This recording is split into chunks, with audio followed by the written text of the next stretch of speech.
Hiya folks, Sandro here with more cartoon news and shenanigans. And if you'd like more cartoon news and shenanigans, I'd ask you to please subscribe to my channel. In fact, do it right now so you don't forget about it later. And I thank you very much for that, guys. So today, we have a really interesting subject to talk about today. I usually like to talk about cartoon news, and I also love to talk about the streaming services, the kind of streaming wars. It's like Apple TV Plus and HBO Max and Netflix and even Quibi. You know, my YouTube channel has lasted longer than Quibi. I want people to know that. But Quibi was quite the failure. But today we're talking about another failure, and some interesting news. We're here on Screen Daily. I've never actually used this site before, but screendaily.com if you wanted to read the article for yourself. Article by Jeremy Kay, and this just came out. Netflix cites pandemic choppiness in mixed Q2. And what they announced is that they're going to be expanding into video games. And when I saw that headline, I was like, oh, that could be really cool. Like some kind of first-person Stranger Things where you play as 11, right? 11 has telekinesis. You could pick things up with her mind. Just think of how cool that could be, right? And I'm like, oh, man, they're going to make like AAA titles. No. Nope. Turns out they're going to make fucking garbage-ass smartphone games. You know the ones. You know the ones I'm talking about. They're, the games that usually have like energy and you have to watch ads to keep playing. And, they basically time gate everything. iPhone games, smartphone games, they're all time gated to keep you playing. They're probably going to be free. I doubt that they're going to cost money. I know there's a thing called Apple Arcade on the iOS where they have a whole bunch of like paid for games that you could get just like for you have to pay a fee every month and then you basically can get some of those. But no. They're going in for smartphone. No AAAs for you. Here's a middle finger. You thought you were getting AAA Netflix titles? No, you got nothing. Let's read. 1 year on from Netflix 26 million global subscriber surge fueled by the early days of the pandemic. And yeah, that's right, guys. When the pandemic first started, everybody was jumping in. Everyone was staying home. They had all this extra money. The government here in Canada gave us all some money and stuff. And so everyone's like, hey, I'll get like Netflix. And, it was really funny because I think it was Katzenberg from Quibi, talking about Quibi again here. Quibi blamed the pandemic on why they failed. Meanwhile, all the other streaming services rose in numbers. Meanwhile, Quibi was like falling in numbers and they blamed the pandemic. I can't believe it. Maybe you just had a shit platform with nothing nobody wanted to watch, Yeah. And so let's see here. So the pandemic fueled that huge subscriber growth. The streamers' membership levels climbed a far more modest 1.54 million in the second quarter. In a mixed earnings report in which executives cited choppiness due to the ongoing impact of COVID. And I guess right now, a lot of the governments have like pulled out. They're not giving people as much money. A lot of people lost jobs. A lot of people are homeless. I don't know if you guys have been watching like Rebel News YouTube channel in Canada. Rebel News. They just talked about today how there was in Toronto, there was a giant like park where a bunch of homeless people set up tents, and finally, after months of being set up there, the government came in and started pushing them out. So you have all these like homeless camps. And people are dropping in money now. The cash flow is running dry. There's labor shortages. People don't want to go back to work. It's just a storm. It's just a storm and a half. I don't know what else to say, guys. It's just a storm. So let's keep going here. So choppiness all across the board due to the ongoing impact of COVID. Membership and revenue marginally beat analysts' forecast, while earning per share disappointed. So this was not, very good. Actually, I'm curious. What is the shares now? Netflix shares. Let's see. Netflix shares. Oh, so they're down. Is that 17%? That can't be right. No, 3.2%. Let me check. 5 days, 1 month. Okay, 6 months. Okay, so 6 months. It's kind of like, okay, actually, let's see. Where were they before like the pandemic? So I guess they increased. At one point they were at like, what the hell's that there? Man, $586. Holy shit. 5 years. So they've only gone up over time, but now they're seeing like a little bit of a dip here. 1 month. So yeah, in the last 6 months, and then 1 month. So here you can see there was a big climb, and now we're going down to 513. Here's the 5 day. Yeah, you could really tell. There's the dip that they're talking about that just came today, I guess. Yeah, 500. So they just like a week ago they were at 556, and now they're at about 513. It'll probably rebound, probably. I think. Yeah, probably. Google forecast here that's going to be around the same there, but yeah. So that it did drop. It did have a nice little plummet there. But let's keep reading here. So, to mitigate the price not falling more and more, they came out of the woodwork and announced the move into gaming. Let's read here.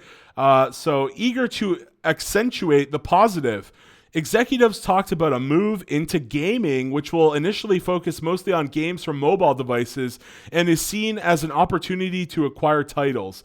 So that's what they're going for here, guys. I don't like. Why not try? Why not? Why not make your own studio instead of they're just gonna make crappy mobile games? And what's happening across the board? Have you guys seen like Blizzard? Have you guys seen a lot of these companies? A lot of the big AAA companies like Activision, they're not even making as many AAA titles as they used to. Everybody's moving towards mobile phones. And it really makes me sad that gaming is seeing this just terrible decline, and they're just going to acquire game. What are they going to do? They're going to buy titles and then turn them into fresh mobile titles? Is that what they're going to do? So it says here they're going to go into focus mostly on games for mobile devices and is seen as an opportunity to acquire titles. So they're gonna use some of that Netflix money and buy a bunch of shit, build original brands. See, that's good, but yeah, if they're iPhone games, I just don't care. And create franchises from IP Netflix already owns. Okay, so like I said, that could be really cool. Stranger Things, third person game, moving things with your mind as 11. And let's keep going here. The company recently hired industry veteran Mike Verdu as its VP of game development. It is not known when games will launch on the platform. I really hope they don't start doing the old Microsoft, where it's like you have to buy a Game Pass separately from the entire catalog. I hope that Netflix just makes it so like you get everything for the same price. I doubt it though. I think that Netflix is going to charge for the games, and they're going to charge for the shows. And you know what else is interesting? Microsoft, right? Like, how are they going to compete against Microsoft? They talk about acquiring games. They talk about acquiring titles up here. And Microsoft has been buying up like every studio, man. I don't know if you guys have been following Microsoft. They've just been buying everything recently. So I don't know what's left. I don't even know what game studios are even left to buy at this point. And Netflix, are they really doing that hot? How much money are they profiting every year? I don't know. Revenue it's right here. Okay. Revenue for the quarter climbed 19% year on year from $6.15 billion to $7.34 billion. But how much? I remember like back in the day, Netflix would always talk about how they spend like $15 billion a year. Let's look it up here. How much debt does Netflix have? Netflix will know. Oh, maybe okay. Never mind. Netflix will still have 10 billion to 15 billion in debt, but it said it now made enough revenue to pay back the loans while maintaining an immense content budget. Okay. Okay, so here we go. So I'm wrong. So now they're in the positive. Let's see. This is a 2022 article. Netflix plans to raise 1 billion through debt offering. Okay.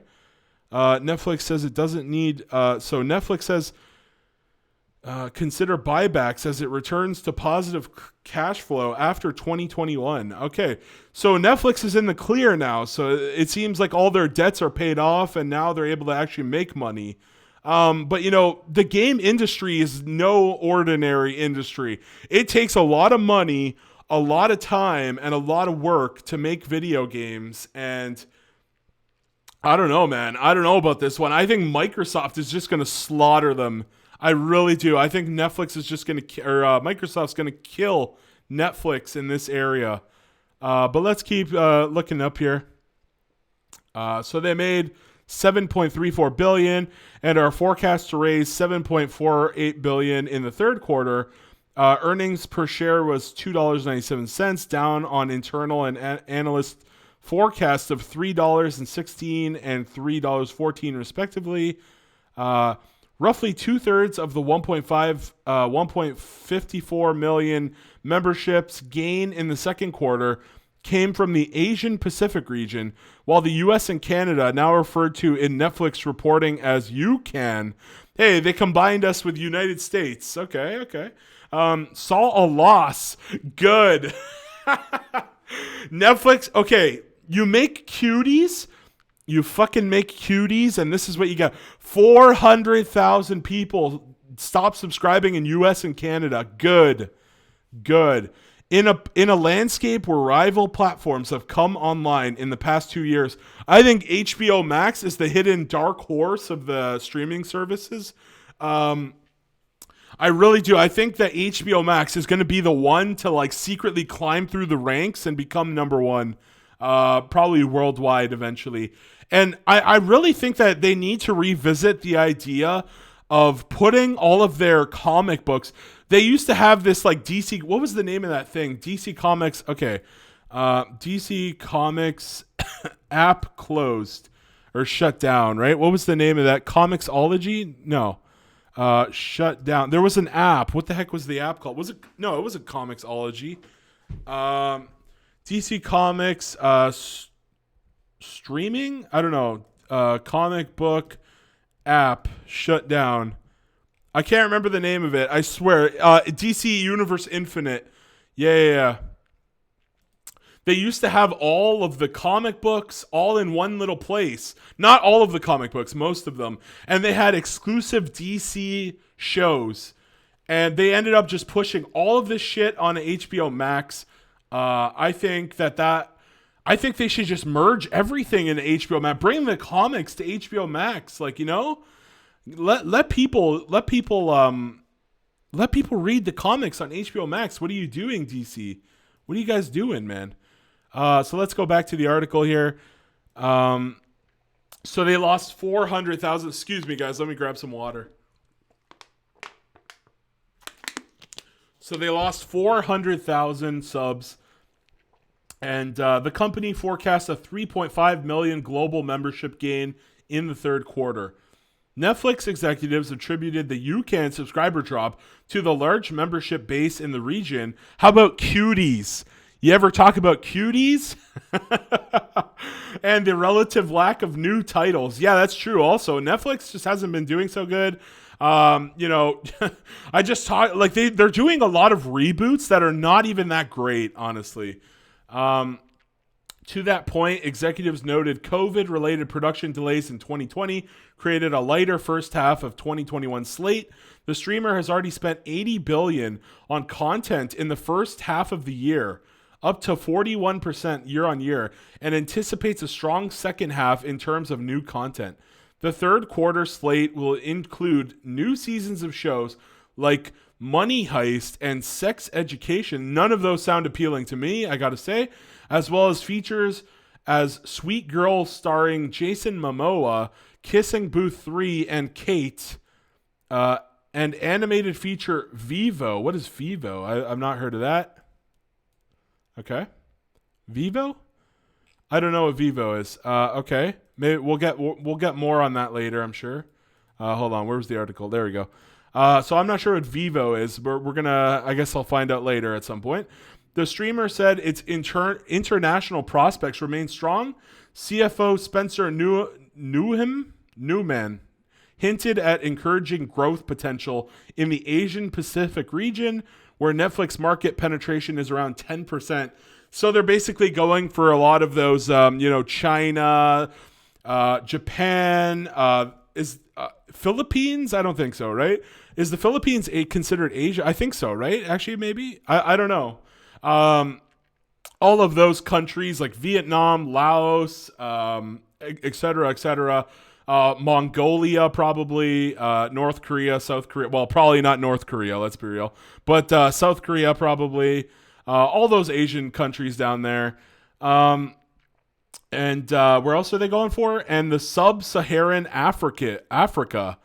And described the process as revenue neutral due to the balance between lower membership costs and better retention rates. Netflix did not elaborate on retention rates. That's one of the worst things about streaming. All these streaming companies can keep the data hidden, whereas in the theaters they couldn't keep the data hidden and everything. So that's not cool. P&L expenditure on local language content has more than doubled in the past 2 years. The second season of French series Lupin was the biggest non-English language hit in the second quarter on 54 million views, while season 4 of Spain's Elite Crew 37 million, and season 2 of Mexico's Who Killed Sarah? What a name for a show. Who Killed Sarah? ? Drew 34 mil in the first 28 days on the service. And this is what I don't like. It's a bunch of smoke and mirrors. It's like, hey everyone, Mexico's Who Killed Sarah drew 34 million in the first 28 days of the service. What about the next 28 days? Did they lose half of that? We never get to know. We'll never know. The only people that know are, unless somebody leaks it, we're never going to know. It makes me sad. I kind of want to, I just love looking at the numbers, seeing what's failing, seeing what's succeeding. Anyways, the numbers are unverified by a third party and refer to the number of subscribers who watched a minimum of 2 minutes of a piece of content. In other viewing highlights, Netflix said that the first 28 days, some 75 million households watched Zack Snyder's Army of the Dead prequel, Army of Thieves. Wait a minute. They watched Zack Snyder's film Army of the Dead, a prequel Army of Thieves is okay. They worded this really stupidly. Whoever wrote the article, this was a bad sentence here. Prequel Army of Thieves is expected to drop in the autumn, and an anime prequel. What the hell? An anime prequel series is in the works. And 74 mil are forecast to watch Kevin Hart drama Fatherhood. I'm not the biggest fan of these drama shows. I mostly just stick to cartoons and anime, honestly. The Mitchell. In fact, I'm watching He-Man, guys. I'm finally watching He-Man. I'm gonna try and do a review of the new He-Man there. Masters of the Universe, the new one from Kevin Smith. The Mitchells versus the Machines, which Netflix acquired from Sony, has been the most watched animated film on Netflix so far, with 53 million households. That's because there's nothing else to watch. I'm not trying to be mean towards Mitchell's. I haven't seen it, but also I'm trying to keep track of what's coming out animated wise. And honestly, Mitchell's versus the Machine is one of the only animated features that's notable right now. So it kind of just has the entire audience. What was the other one? The Wish Dragon? What was that? There was some Chinese one with a dragon that granted wishes or something. I think it was called what was it called? Wish Dragon, right? Wish Dragon. Wish Dragon. There's very few. Yeah, Wish Dragon. There's very very few animated series. So Mitchell's versus the Machines has the era to clean up here. So let's see here. And Extraction remains the service's most watched film at 99 million. I haven't seen Extraction. I guess it must be good if that many people are watching it. In TV, more than 55 million member households watched the fantasy series Shadow and Bone in its first 28 days, while 60 million watched DC comic adaptation Sweet Tooth. What the hell is Sweet Tooth? I don't think I've heard of that. Display, and that's a DC Comics adaptation. Okay, maybe I got to check that. What is Sweet Tooth? Hold on, Sweet Tooth. I haven't been following that. What is this? Sweet Tooth DC. What the fuck is this? I've never. Is that? Wait, Robert Downey Jr. is in this? What in the fuck is this? Have you guys ever heard of this one? I've never heard of this. Sweet Tooth. I'm a DC fan. I never came across this one. Interesting. Vertigo. So it's from Vertigo Comics, but wow. Okay. So Sweet Tooth, despite the growing number of streaming platforms, co-CEO Reed Hastings expressed optimism about growth opportunities. Netflix claimed in its letter to shareholders that it is mostly completing with itself to improve as quickly as possible. And so Netflix is going to be spending all this money on all these like animated shows and live action, and now they have to do video or iPhone games. I don't know, man. They might be stretching themselves too thin here. Can you make quality movies and shows while also making quality games? I don't know, man. Microsoft, I feel like they're not going to be able to compete with Microsoft, honestly. But let's keep going.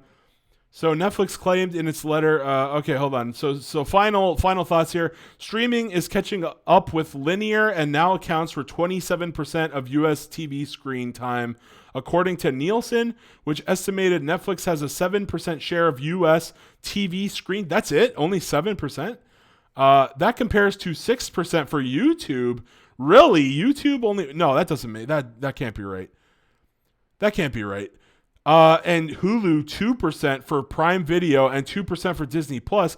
For reference, cable accounts for 40% of US TV screen and broadcast 23%. Netflix said in a letter it did not believe media consolidation of Warner Media and Discovery and Amazon's impending acquisition of MGM will have much of an impact on its growth, given that consolidation has been going on for a number of years with negligible impact on the company. So there we go.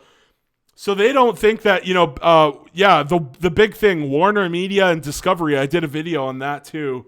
Very, very interesting, guys. It's very interesting. My thoughts is that they're going to struggle in the gaming department. I really think they're going to struggle with gaming.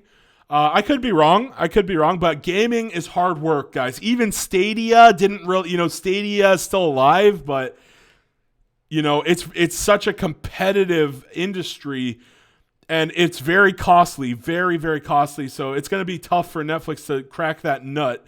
And so they're not even really concerned about Discovery and Warner and Amazon and MGM isn't really that big, honestly. But Warner Media and Discovery combining, that is going to be huge.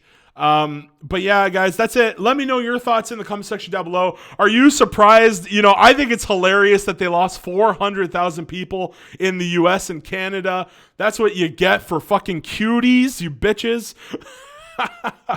And that's it from me, guys. Have a great day. Let me know your thoughts in the comment section down below. Thumbs up, share it, like it, etc., etc. Bye-bye. Sandro out. Peace.